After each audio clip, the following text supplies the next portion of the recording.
Yeah, I like his book a lot. He's more of an economist. I'm a political scientist, so I'm focusing on the geopolitics specifically, and I think it's cyclical.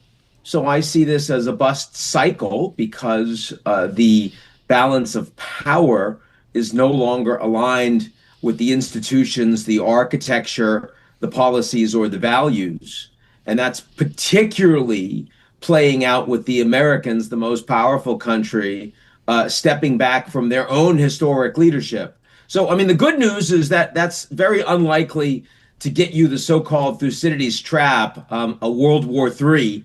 Historically, usually when you have a move to instability in geopolitics, it's because the major power is in decline and trying to hold on to its old system. The rising power wants to create a new one. That's not what's happening here. The United States is still the most powerful country. It's just unilaterally saying it doesn't want to be in charge of collective security or free trade or promotion of democracy or rule of law. So it's causing a lot of instability, but it's not causing global conflict. Ian, in your notes, you suggest that these countries, historically allies and maybe even foes of the United States, they are not decoupling from the U.S., but they are de-risking. How are they doing that? They're primarily doing it economically. And the reason it's mostly economic is because the global economy today is increasingly multipolar, while the global security environment is still dominated by the United States. So the reality is that even if you don't trust or rely on the United States as a security ally, you don't have many good options. And it will take you a very long time, even for the Europeans who see this as an existential need. Yes, they're spending a lot of money on Ukraine, but they're buying American weapons. Yes, they're stepping up their own security, but they know, as Mark Rutte, the Secretary General of NATO, said in the last few days, how essential the Americans still are for the foreseeable future.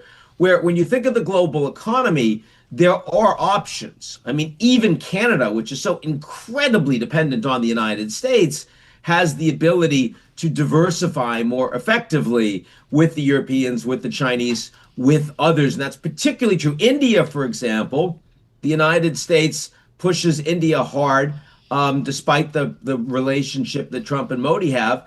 And Modi takes his time in doing a deal with the Americans and instead steps up his relations with the EU and with the Australians and stabilizes with China and the rest. So that effort that we are seeing to hedge is mostly happening in diversifying away from U.S. trade, Right. from U.S. capital. And those things, once they happen, they do have much more long-term implications. Does this America First agenda of this second Trump administration, to what degree do you think it will empower China, empower Russia?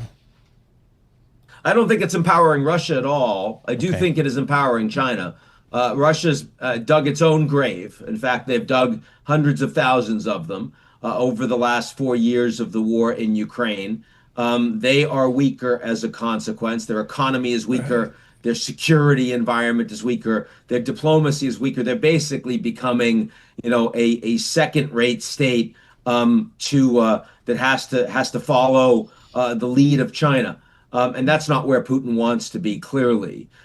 Where China is actually, in so many ways, taking advantage of the United States being seen as unreliable. In part, that is directly reaching out to countries to improve their bilateral relations. And in part, it's stepping up China's role in these old institutions that the Americans don't value much anymore. So you will have noticed the Americans pulled out of the World Health Organization. They convinced Argentina to join them. Nobody else did. China immediately stepped up how much money they were giving to the WHO, to $500 million. Why would they do that? Because if America's out, they get to be number one in influence. When Trump announced the Board of Peace, not just in terms of Gaza coordination, but as potentially a replacement to many of the operating principles that the United Nations has, the Chinese immediately said, "We don't want to join that." Same thing. Yeah, in the time we've got left, Ian, I think the question, I'm getting this all the time and I'm not informed like you. As simple as I can, what do you perceive post-Trump?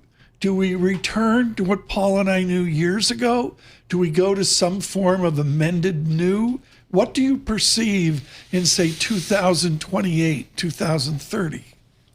Well, if Trump is followed by a much more predictable and reliable leader in the eyes of allies, then I think you will be Right, able to normalize those relations from a very different base. In other words, permanent damage will have been done. Diversification efforts will be in place. The Americans won't be leading the world the way they used to, but you won't see the continued trajectory towards chaos. If, on the other hand, Trump is replaced by a leader that is seen as not only more unilateralist, but also just as unpredictable, right, and just as willing to use American power against allies and adversaries alike, then of course that trajectory will right. continue to deteriorate.